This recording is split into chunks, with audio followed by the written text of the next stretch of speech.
Hey everybody, this is Dustin from Rescues in Resin. Welcome to the channel. Today is going to be the tutorial video on how to polish epoxy and achieve that glass-like finish. What we have before us is all of the materials and tools that we're going to use throughout the process, and hopefully we'll give you guys some tips and tricks along the way that we've learned through trial and error.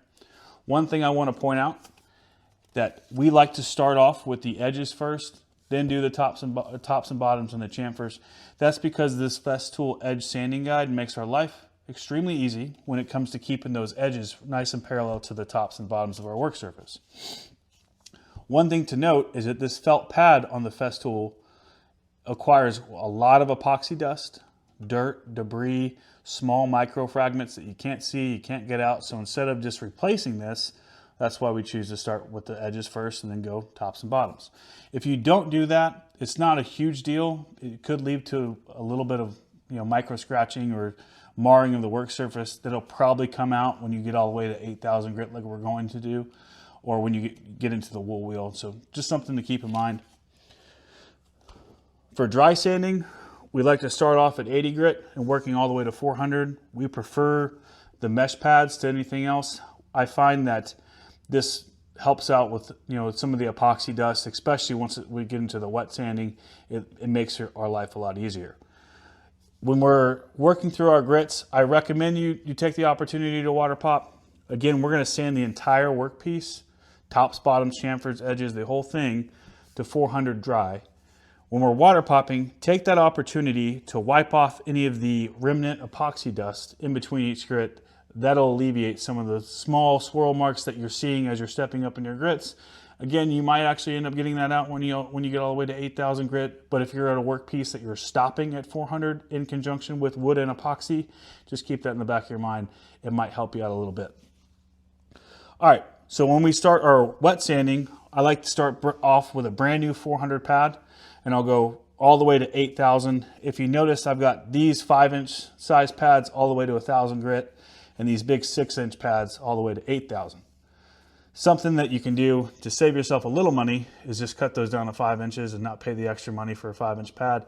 I don't know why they're more expensive. They're probably just not as popular as the others, but I like to cut them down, and I make sure you save the offcuts, the scraps of it, because that gives you just that extra piece of paper, or extra piece of 8,000 or 5,000 or 4,000, whatever you're using, if you need to do any type of finish sanding on the edges. Now, when we stop at 400 grit, and before we start the wet sanding process, something we found that works well for us, because we're not covering the entire surface with epoxy, we've got wood in conjunction with epoxy right next to each other.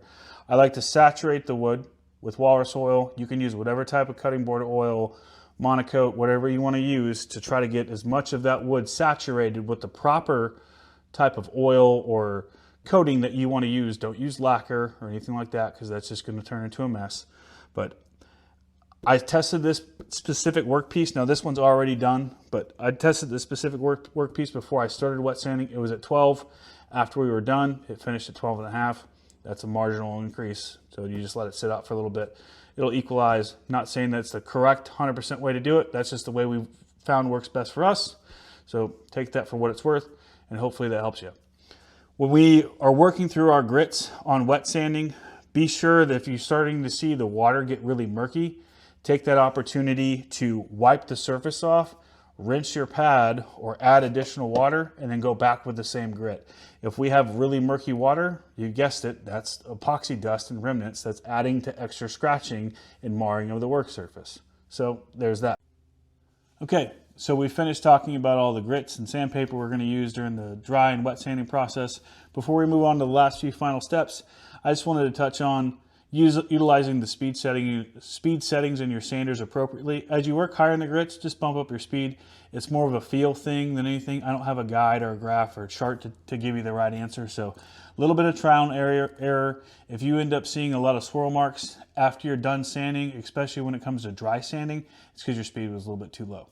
All right, now that that's over with, we're going to talk about the buffer and the 3M rubbing compound. This is going to be for the epoxy only. That goes without saying, but I just wanted to cover it. As we apply the rubbing compound to our epoxy surface, let's start off with 600 speed and then we'll work all the way to 1400. That's because if we start at 1400, we're going to throw rubbing compound all over your garage, like I've done. I didn't listen to my fiance's advice. I've gotten yelled at multiple times for ruining shirts and hats and shoes. So just do yourself a favor. I'm sure you probably already thought of that. I didn't. So there's that. Last thing to talk about, big elephant in the room, is the Dawn bottle and the toothbrush. What's that for? Well, if you remember, we stopped at 400 grit dry on the wood. That's still going to close the grain structure of the wood a pretty decent amount, but it's not going to close it all the way. So what we found that works best for us is a little bit of Dawn in a little bowl with some warm water, a soft bristle toothbrush, gets all that epoxy remnants, all the dust, all of the water that had epoxy remnants in it, and the rubbing compound out of that grain structure. You may have to do some dry sanding after you're done with your wet sanding and polishing to fix some of the high spots on the grain. It's not going to be, a lot. It's going to be few and far between. It'll be some of the spots where there might have been a knot hole or some place that you had filled a small crack or crevice with epoxy. Some of that grain might have raised up a little bit, so it shouldn't be too big of an issue. But again, that's everything that we do for our tutorial or for our polishing process to get that glass-like finish. So I'm going to speed through the rest of all of me doing all of these things so you get a general idea. I'll come back at the end. We'll apply some oil. We'll do a little bit of talking of things to keep in mind, and we'll catch you in the next one.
Okay, so we've finished our wet sanding, our polishing, our dry sanding, the whole 9 yards. This is our finished product. Again, just to recap, I stopped at 400 on the wood, went all the way to 8,000 on the epoxy, and I did a cut and polish with the wool wheel with the 3M rubbing compound. On the edges and on the bottom, I stopped at 400. You can see how nice of a matte to satin-like finish that left. Again, that's just a 400. I stop on the edges and I also do the chamfers the same. So the question is, why would we do this? Why would we need to polish the epoxy? So if we have any type of clear coat that we wanted to do some type of beach scene, or we wanted to do some type of wave like we did here, or you wanted to do a really cool, nice blue design that's got some really cool designs, but you wanted to have that three-dimensional effect and you wanted to put clear on top of it, that's when you would do the polishing to have that nice clear glass-like finish. There's nothing wrong with having epoxy sanded to 400 or 600, 800 grit, as you can see, but on this design, because we wanted to be able to see the waves, have that more dimension to your workpiece, that's why we chose to do this polishing step. All right, well, that is effectively everything that there is to do when it comes to polishing epoxy with our process. I'm not saying our process is 100% correct or anybody else's is incorrect. This is just what we found works for us. If you like the content, please consider subscribing. We're getting better at this every time we do it. So we're still learning on how to film and edit and audio and lighting. You probably saw some weird glares throughout the video. So we apologize for that. We'll work through it. Just stay with us and we'll catch you guys in the next one. Until then, see you later.